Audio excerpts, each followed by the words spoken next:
So, will these money-saving measures be enough to keep the UN afloat? For more on the UN's financial crisis, I'm joined by Stephane Dujarric, spokesperson for the United Nations Secretary General, Antonio Guterres. Stephane Dujarric, the Secretary General, says he is introducing these so-called extraordinary measures. But let's face it, will it be enough to make up the $1 billion deficit the UN faces? Well, you know, the measures everybody keeps talking about is obviously what people see in the building, the escalators, the air conditioning. But the big problem for us right now are the measures we've had to put off in terms of strengthening our IT equipment, construction and strengthening of some of our special political missions. So there's some critical things that we've had to put off.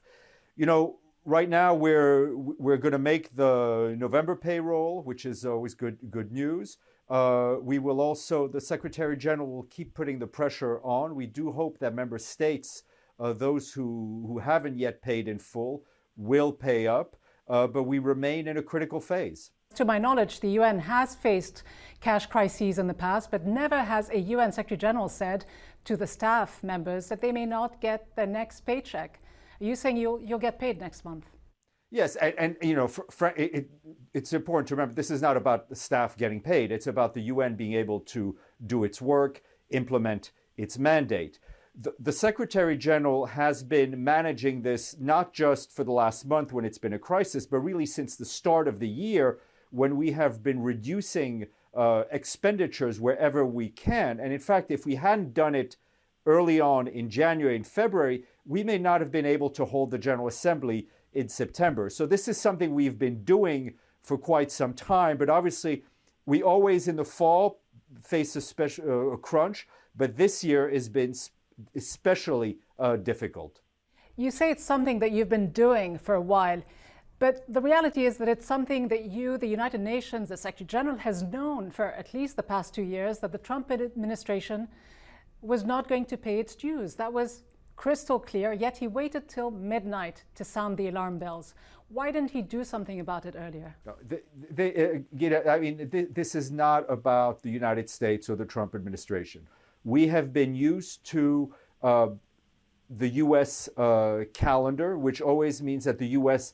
pays later in the year. The UN has known this. We budget for that. The problem is that now other countries and bigger countries are also paying late. The U.S. has made a number of partial payments recently. We expect more. There is no indication that the United States will not honor its commitments to paying its dues. The problem is that other countries now have the same model of paying late. And that is where our crisis is really is right now. Sure, but your crisis, you and I both know, is due to one member state alone that owes $1 billion out of the $1.2 billion owed to the United Nations. So talking about the other member states or sending a letter to lay collective blame on the doorstep of every member state doesn't make sense, does it? Isn't the SG again dancing around, cutting corners, and not addressing the core issue, the elephant in the room?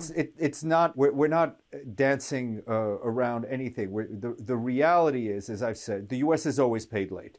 Yes, the U.S. has arrears, but we're talking about the operational budget of the UN. The U.S. has always paid later in the year. This year, they're doing it as well. As I said, we've gotten some partial payments from them. Indications are that more funds will be coming. But you have countries like Brazil, which hasn't paid this year. You've had Mexico, which made partial payments, Venezuela. And so these are large contributors. In addition, the problem, the structural problem that we have in the cash flow is that the General Assembly or the Security Council creates new missions, new projects for the UN. Let's say, to take an example, the program the UN has put in Ghida in Yemen. But we have to pay for that out of this year's budget, even though it is not actually budgeted or assessed. So we have to pay in advance. So it's about managing the cash flow. And when extra mandates are put on during the year and the cash flow is low, it does create a crisis.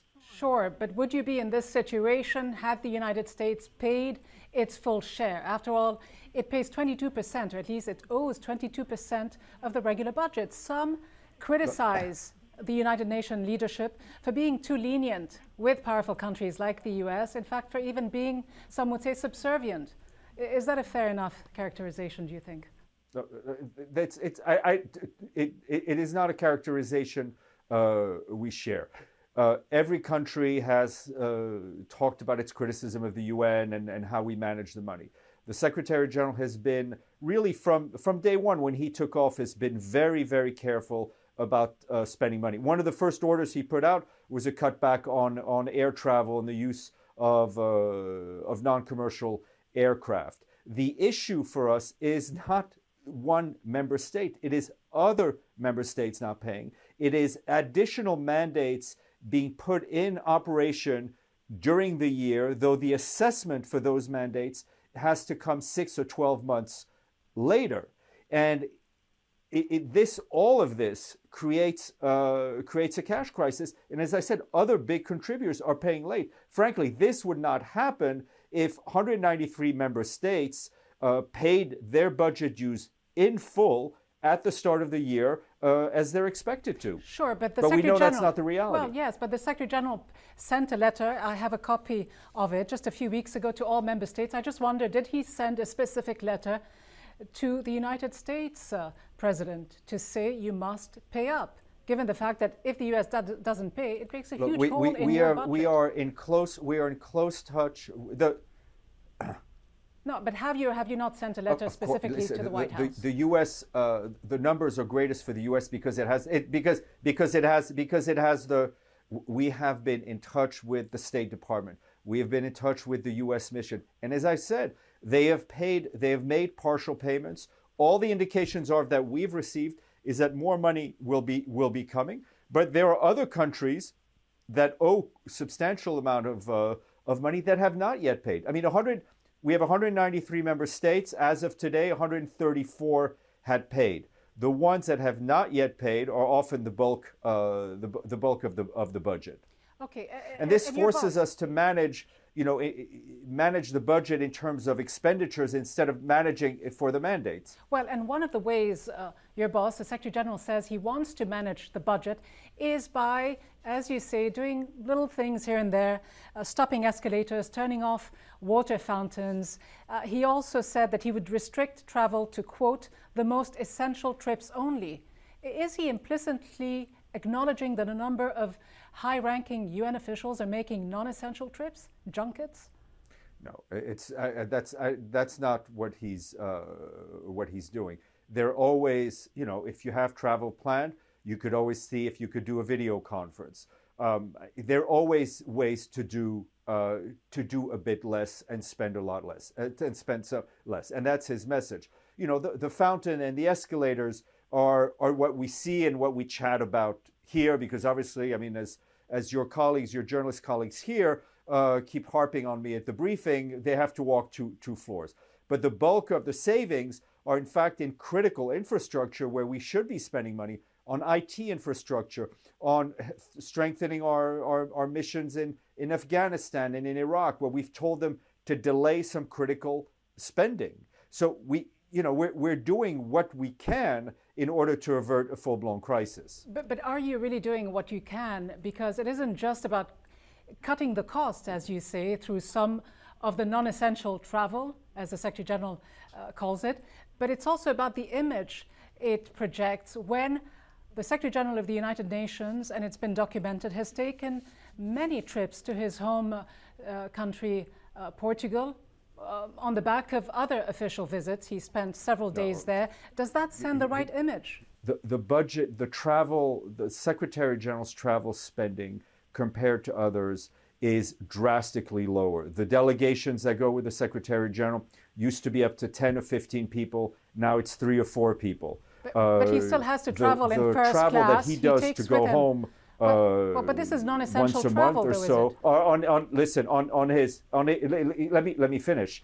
The travel he does to go home on a round trip is done at his own cost. If in fact, we can talk travel agency booking, but if you look at the way TAP Air Portugal does its travel, it's cheaper to travel to Europe through Lisbon than to take non-direct flights. So in fact, he has been saving money. And I can tell you, he is the first person to try to save cost wherever we can. I'm not sure how that saves costs, though, Stephane Dujarric. I'd expect you to say this, but there are instances of 20 documented trips at least, and about 30 stopovers in Lisbon that have lasted a few days. And this, you might say, it cuts costs, but it actually ends up always having a few additional hidden costs that have to do with staff members having to travel with him, security detail, as we know as well, traveling with him in first class.